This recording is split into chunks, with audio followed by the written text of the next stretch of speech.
പ്രശസ്ത താരം അന്തരിച്ചു. റൈഫിൾ ഓപ്പൺ സൈറ്റ് ഇവൻറ്റിൽ കേരളത്തിൽ നിന്നുള്ള മുൻ ദേശീയ ഷൂട്ടിംഗ് ചാമ്പ്യൻ സണ്ണി തോമസ് അന്തരിച്ചു.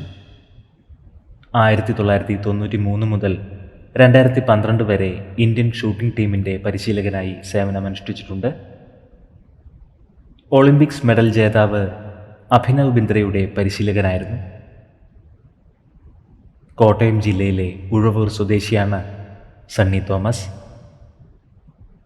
85 വയസ്സിലാണ് അന്ത്യം സംഭവിച്ചത്. ദ്രോണാചാര്യ പുരസ്കാര ജേതാവാണ് ഇദ്ദേഹം. പ്രണാമം അർപ്പിച്ച് നിരവധി പേരാണ് ഇപ്പോൾ സോഷ്യൽ മീഡിയയിൽ എത്തുന്നത്. 85 വയസ്സായിരുന്നു.